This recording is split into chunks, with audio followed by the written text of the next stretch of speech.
Kevin to think I'd inherited my father's mental problems. According to my sister, my father had been rather irrational before his death. I thought it was more along the lines of being completely Looney Tunes. I was relieved that I hadn't been around to see him like that. At least I remembered him the way he was before our estrangement.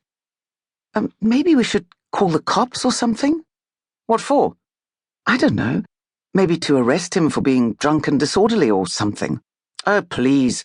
Like the cops are really going to give a damn about some guy banging on a girl's window and giving her a fright. They've got bigger fish to fry. I wanted to get out of there. The thought of hanging out in the parking lot a few hours for the cops to show up didn't appeal to me in the slightest. This is true. Besides, I just want to go home and forget about everything. I breathed out and took another deep breath. I just want to curl up in your arms. Now that's a very good idea. I thought you might think so. I let go of the breath I was holding once I saw the deserted shopping complex slide by in the side view mirror. But no matter how hard I tried, I couldn't shake the feeling that someone was watching me. Rain started drizzling down as we drove away. Neon signs shimmered in the puddles. The drive home was uneventful. A feeling stirred in my gut that wouldn't go away. I ground my teeth and hoped that a night clinging to Kevin would drive out those dark shadows lurking in my mind.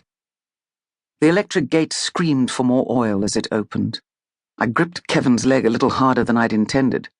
He winced from the pain, quickly removing my hand from his thigh, but held it tightly as we drove up the driveway. It was reassuring having him hold my hand like that. His touch made me feel safe. The gate slammed shut behind us. "Are you sure you're okay?" Kevin asked, not looking at me. "What with your dad and now that guy?" His fingers tapped on the steering wheel. He wasn't very good with handling people who were a little upset.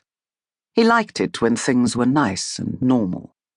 As long as everything seemed to be smooth on the surface, he was happy. We came to a stop at the back of the main house and in front of my one-bedroomed cottage. "I'm fine." I got out of the car and closed the door a touch too hard. "Hey, my car didn't do anything to you." He loved his car. He spent hours primping and polishing it. His car was cleaner than he was most of the time. Sometimes I had the feeling that his car was more important than I was. "I'm sorry, the handle slipped out of my hand." He shook his head and locked the car with the remote and walked me to the door in silence. My hands shook as I tried to put the key inside the lock. "Are you cold?" Kevin asked as the key rattled against the brass door handle. "No? Why?" I finally managed to fit the key in its hole and turned the lock.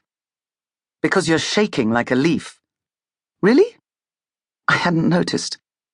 "For God's sake, Sarah, stop pretending that you're okay. You're obviously not coping." "No, I'm handling it. I'm fine." I couldn't face the thought that Kevin may be right. Was I coping? Then why are you freaking out? "I'm not freaking out." I refused to admit that I was bloody scared. "I need a drink. What about you?" "Yeah, sure, why not?" I needed to forget the fear and the pain of my father's death. I'd always been a supporter of the fake it till you make it club. If it meant faking being a sex kitten to get through the night, then that's what I would do. I left him standing at my front door and sauntered off into my kitchenette. I had an oversized fridge I'd inherited from my sister. There wasn't space for a proper oven in the kitchen. Instead, I had a microwave and a hot plate on the only counter. Despite the cramped space, it was done tastefully. The cupboards were dark wood with silver handles, and the countertops had a black marble finish. I opened the ancient fridge and took out a half-full bottle of wine that Kevin and I had opened a few nights previously. Before my life changed, forever. I felt him come up behind me. His hand snaked its way up and under my tight black camisole. His lips caressed my neck and found their way to my earlobes. He nibbled the lobes gently. I gasped. His hand gripped my breast. Fingernails bit into my flesh. He was breathing hard. I slammed the fridge door closed and turned into his embrace. My lips found his as he pushed me back hard against the fridge. I managed to keep a tight hold of the bottle. Pushing him away, I took a swig of wine and handed it to him.